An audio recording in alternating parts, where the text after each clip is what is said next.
नया फिनोमेनन हमने देखा है जिसको ब्रेन फॉग कहते हैं। इससे हमको लगता है कि कोरोना वायरस शायद ब्रेन तक भी फैलता है। इन लोगों को mental confusion, state of confusion होता है और डिसइंसेंटिव टू वर्क, यानी कि बिल्कुल काम करने की इच्छा नहीं होती।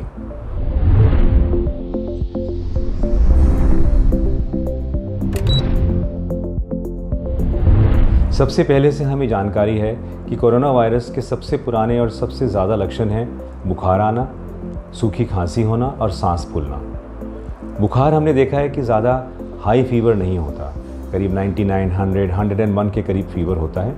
खांसी जो है वो सूखी होती है और लक्षण अगर ज़्यादा देर चलें, 4, 5, 7 दिन चलें तो उसके बाद फिर सांस फूलता है पेशेंट को। कोरोना वायरस के और भी लक्षण हैं।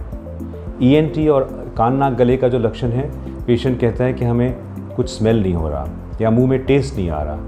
जब सांस से स्मेल चले जाता है तो हम उसको कहते हैं वो कोरोना का सबसे पहला वाला लक्षण है, अर्ली सिम्टम ऑफ कोविड-19।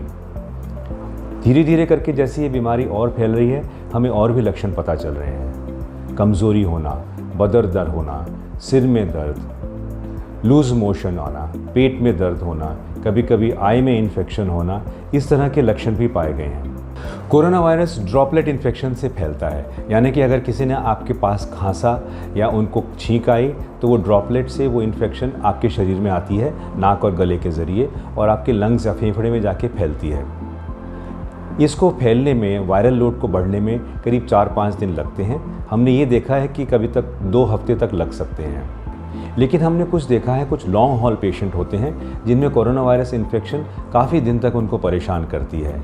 ये इसलिए करती है क्योंकि उनका वायरल लोड ज़्यादा होता है और वायरस पूरे शरीर में फैल के हर अंग को या ऑर्गन को वो डैमेज करता है और पेशेंट सीरियसली बीमार हो जाते हैं। कोरोना वायरस के सीरियस पेशेंट में हमने कुछ और चीज़ें देखी हैं। उनके हार्ट के ऊपर डैमेज होता है, कभी कभी उनके किडनी के ऊपर डैमेज होता है और ये भी हमने देखा है कि जो पेशेंट ICU में जाते हैं, क्योंकि किडनी के ऊपर असर होता है तो काफ़ी पेशेंट्स को डायलिसिस देना पड़ता है। कोरोना वायरस दिमाग के ऊपर भी असर करता है, जिससे पेशेंट्स को ब्रेन फॉग हो जाता है, यानी कि वो समझने में कोशिश करते हैं कि आसपास क्या हो रहा है और मेंटल कन्फ्यूजन रहता है उनको। अभी भी कोरोना वायरस से बचने के लिए यही 3 उपाय हैं हमारे पास। दूसरे लोगों से 2 मीटर की दूरी मेंटेन करनी है हमने। बाहर जाएं, खासकर जहां ज़्यादा लोग हों, वहां फेस मास्क जिससे नाक और मुंह ढका रहे वो ज़रूर करना है। और जब भी हम घर वापस आएं और बीच बीच में भी जब भी हम बाहर से वापस आएं, हाथ को साबुन पानी से कम 20 सेकंड तक धोना है। इसी से हम इस इन्फेक्शन से बचे रहेंगे। With over 1 lakh medical experts and the facility to teleconsult, experience clinic-like consultations on Practor.